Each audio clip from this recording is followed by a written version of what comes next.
کے اس شو کا موضوع ہے پاکستان ایران کے سرحدی علاقے چابہار پہ ہونے والے خودکش حملے جیش العدل کی طرف سے، اور اس سے ایک بار پھر بڑی تشویشناک صورتحال پیدا ہو گئی ہے پاکستان اور ایران کے سرحدی علاقے میں۔ ایران کے سرکاری میڈیا کے مطابق جنوب مشرقی سرحدی صوبے سیستان بلوچستان میں اسلامی انقلابی گارڈ کور یعنی IRGC کے ہیڈ کوارٹر پر حملے میں کم از کم 11 سیکیورٹی فورس کے ارکان ہلاک ہوئے۔ سرکاری ٹی وی نے جمعرات کے روز اپنی ایک رپورٹ میں بتایا کہ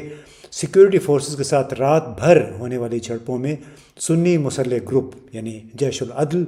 کے بھی کم از کم 16 ارکان مارے گئے۔ اب پاسداران انقلاب کی زمینی فورس کے کمانڈر بریگیڈیئر جنرل محمد پاکپور نے اپنے ٹیلی ویژن کو بتایا کہ نام نہاد جیش العدل دہشت گرد گروپ نے IRCG یعنی پاسدار انقلاب کے ہیڈ کوارٹر کے ساتھ ساتھ میرین پولیس اور راسک میں ایک پولیس اسٹیشن پر بیک وقت حملے کیے۔ یعنی بڑی زبردست منصوبہ بندی ہوئی اس حوالے سے کہ ایک ہی وقت میں 2-3 مختلف مقامات پہ حملے کیے گئے۔ اب ان کا یہ کہنا تھا جنرل پاکپور کا کہ دہشت گرد عناصر خودکش جیکٹوں سے لیس تھے۔ راسک میں جھڑپیں اگرچہ ختم ہو گئیں، علاقے کو دہشت گردوں سے پاک بھی کر لیا گیا، لیکن اس کے باوجود سیکیورٹی آپریشن کلیئرنگ آپریشن جاری رہا۔ اب یہ جو حملے ہوئے ہیں وہ سیستان بلوچستان کے قصبوں چابہار اور راسک میں بنیادی طور پہ ہوئے، جو کہ بالکل افغانستان اور پاکستان سے متصل ہیں۔ جیش العدل کی طرف سے کیے گئے مہلک ترین حملوں میں سے یہ ایک تھا۔ ان افراد نے یعنی جو مسلح جتھے آئے تھے جیش العدل کے بیک وقت مختلف سیکیورٹی اور فوجی کمپاؤنڈوں پر دھاوا بولا۔ ایک سرپرائز ایلیمنٹ تھا ان کے پاس، یعنی کسی کو توقع نہیں تھی کہ ایک ہی وقت میں 3-4 جگہوں پہ حملہ ہو جائے گا۔ اس طرح نائب وزیر داخلہ جو ماجد میر احمدی نے بھی ٹیلی ویژن اپنے سرکاری ٹی وی کو بتایا کہ دہشت گرد چابہار اور راس میں گارڈز کے ہیڈ کوارٹر پر قبضہ کرنے کے لیے اپنے مقاصد حاصل کرنے میں ناکام رہے۔ اب یہ علاقہ غریب علاقہ ہے، پسماندہ ہے۔ چابہار جو کہ نئی بندرگاہ بنی ہے جس میں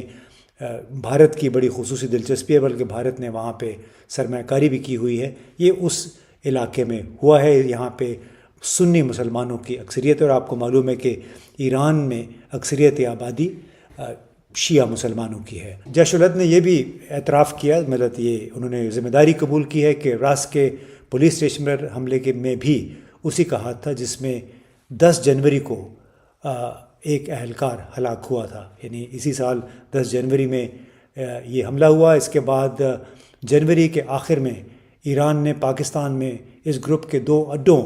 کو میزائلوں سے نشانہ بنایا، جس سے اسلام آباد کی جانب سے پھر ایک فوجی ایکشن بھی کیا گیا، اور پاکستان نے بتایا کہ کس طرح جو بلوچستان لبریشن آرمی فرنٹ اور جیش العدل کے ٹھکانے تھے ان کو نشانہ بنایا گیا سرحد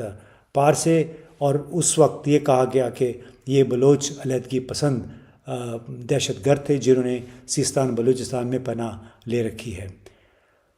جیش العدل ایک ایسا گروپ ہے، ایک پراکسی ٹیررسٹ گروپ ہے جس کا کہنا ہے کہ وہ شیعہ اکثریتی ایران میں نسلی اقلیتی بلوچوں کے لیے زیادہ حقوق اور زندگی کے بہتر حالات کار کا خواہاں ہے۔ اب جناب یہ اگر آپ غور کریں تو مسلسل یعنی پہلے جنوری میں ایک واقعہ ہوا، اور اب 4 اپریل کو 3-4 اپریل کی درمیانی رات کو اس دہشت گردی کے واقعات ہو گئے، اور جیش العدل اور بلوچستان لبریشن فرنٹ پاکستانی گروہ ہیں جو کہ ادھر بھی آپریٹ کرتے ہیں، سرحد کے اس پار بھی آپریٹ کرتے ہیں۔ تو اب اس تمام تر صورتحال کا نتیجہ کیا نکال سکتے ہیں؟ بنیادی طور پہ پاکستان اس وقت ایک ایکٹیو ڈبل فرنٹ یعنی بڑے سرگرم 2 محاذوں کا شکار ہو گیا ہے۔ اس کی وجہ سے جو جنوری میں حملے ہوئے تھے، دونوں ملکوں کے درمیان کشیدگی بڑھ گئی تھی، پھر ایرانی وزیر خارجہ کو پاکستان آ کے صلح صفائی کرنی پڑی، وضاحتیں دینی پڑی۔ لیکن یہ کوئی پہلا واقعہ نہیں ہے، اس سے پہلے بھی پاکستان اور ایران کے درمیان پاسداران انقلاب کی سخت گیر پالیسی کے باعث تعلقات کشیدہ رہے ہیں۔ اب جنوب مغرب میں یعنی وہ ایران ہے جس کے ساتھ سرحدی علاقے میں ہماری کشیدگی وقتاً فوقتاً سامنے آ رہی ہے، اور وہ بھی ان ٹیررسٹ گروہوں کی وجہ سے جو سرحد کے دونوں طرف آپریٹ کرتے ہیں، ان کو آپ پراکسی ٹیرر گروپ بھی کہہ سکتے ہیں۔ جبکہ ہماری مغربی سرحد پہ یعنی افغانستان کے ساتھ جڑی سرحد پہ تحریک طالبان پاکستان، داعش یا Islamic state of Khorasan province اور احرار الہند جیسے گروہ وہ بھی پراکسی ٹیررسٹ گروپ ہیں، یعنی دہشت گردی کے اعلیٰ کار گروپ ہیں جو کہ وقتاً فوقتاً پاکستانی سیکیورٹی فورسز کو نشانہ بنا رہے ہیں۔ اس سال پہلے 3 مہینوں میں صرف پاکستان میں دہشت گردی کے کم از کم 236 واقعات ہوئے ہیں، جس میں 400 سے زیادہ شہادتیں ہوئی ہیں۔ اس میں ظاہر ہے ٹیررسٹ بھی شامل ہیں، لیکن زیادہ اس میں جو شہید ہوئے ہیں وہ پاکستانی سیکیورٹی فورسز کے لوگ، کچھ اس میں بے گناہ نان کمبیٹنٹس یعنی سویلینز بھی شامل تھے۔ تو اس طرح یہ لگتا ہے کہ ڈبل فرنٹ بالکل گرم ہوا ہے، اور اس کا مقصد کیا ہو سکتا ہے؟ مقصد اس کا براہ راست تعلق چین، امریکہ اور ایران کی باہمی چپکلش ہے۔ یعنی ایران کے ساتھ امریکہ کے بالکل تعلقات نہیں ہیں، چین کے ساتھ بات چیت چل رہی ہے امریکہ کی، لیکن ان کے آپس میں ایک سرد جنگ بھی ہے، اور اس کا اظہار شاید ابھی کسی کے پاس ثبوت نہیں ہے کہ وہ بھی جو ٹیررسٹ گروپ ہے ان کی صورت میں سامنے آتا رہتا ہے، کیونکہ کم از کم 36 حملے ہو چکے ہیں پاکستان میں چینی اہداف پہ، جس سے ظاہر ہوتا ہے کہ بڑے ایک سسٹینڈ انداز میں، اسٹرکچرڈ انداز میں ٹارگٹ کیا جا رہا ہے چینی مفادات کو۔ اور اسلامک ترکستان پارٹی، جس کو ایسٹ ترکستان اسلامک موومنٹ بھی کہا جاتا تھا، انہوں نے اور اسلامک اسٹیٹ آف خراسان نے بارہا کہا ہے کہ وہ پاکستان، بلوچستان، افغانستان میں چینی مفادات کو نشانہ بنائیں گے۔ تو کیا بنیادی مقصد ان تمام حملوں کا یہ ہے کہ اس علاقے کو گرم رکھیں دہشت گردی کے ذریعے، اور نہ صرف ان علاقوں کو عدم استحکام کا شکار رہنے دیں، بلکہ یہاں پہ پھر کوئی غیر ملکی سرمایہ کاری بھی نہ ہو پائے، چین مزید یہاں اپنا پاؤں نہ پھیلائے، جبکہ ایران پاکستان اگر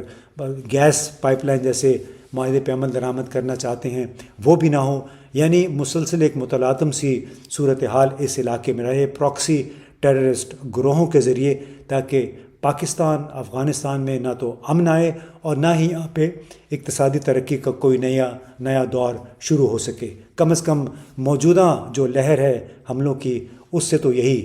تاثر مل رہا ہے۔ 2024 کے پہلے 3 مہینوں کے دوران جتنے بھی ہم نے حملے دیکھے ہیں، ان کا پیٹرن